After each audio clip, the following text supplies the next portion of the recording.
Arkadaşlar, Smartphone ile çizimlere devam ediyoruz. İsterseniz hemen circle çizerek başlayalım.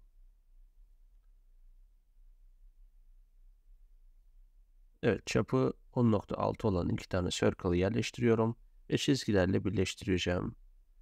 Öncesinde hemen iki merkez arası ölçüsüne giriyorum buraya.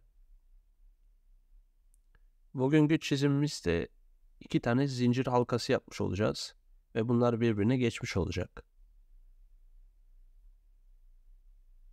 Şimdi içeridekileri trimliyorum.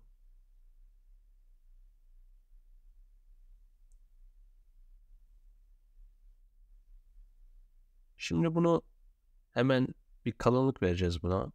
Zincir yapacağımız için.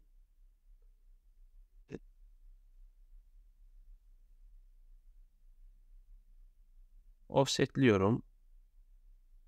Evet, yönünü dışa doğru çevirdim ve kalınlığını veriyorum.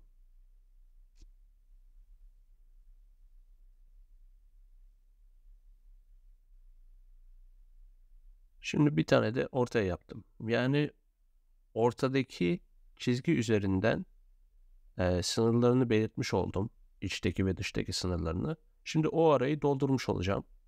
Göreceksiniz zaten. Onu yapalım hemen. Onu da katıdan yapıyorum. Evet. Görmüş olduğunuz gibi iç ve dış sınırlar belli oldu. Ortadaki çizgimiz de bizim aslında merkez çizgimiz olmuş oldu.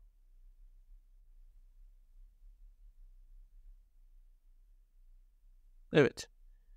Şimdi bunu onaylayabiliriz. Ve bundan dediğim gibi bir tane daha yapacağız ve iç içe geçirmiş olacağız.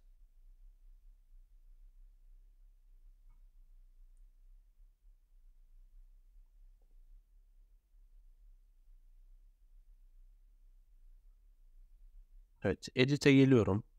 Buradan kopyalama yapacağım. Yeni bir sketch açıyorum tabii.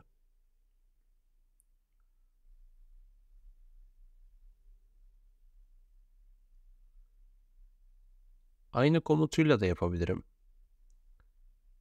Buraya göre aynaladım. Daha sonra ortadaki çizgiyi de izleyebilirim. Aynen böyle. Tekrar yapalım. Evet. Şimdi 90 derece çevirmem gerekiyor bir tanesini. Herhangi birini seçelim. Evet. 90 derece. Ve okeyledim. Şimdi bunu bunun içerisine geçirmemiz gerekiyor. Onu da Move geometriden yapabiliyoruz.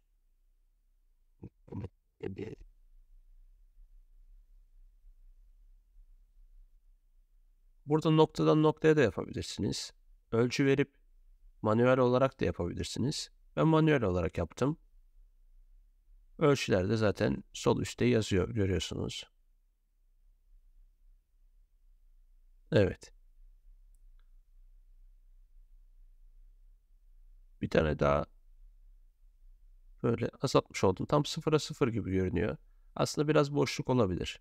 25 olması daha iyi.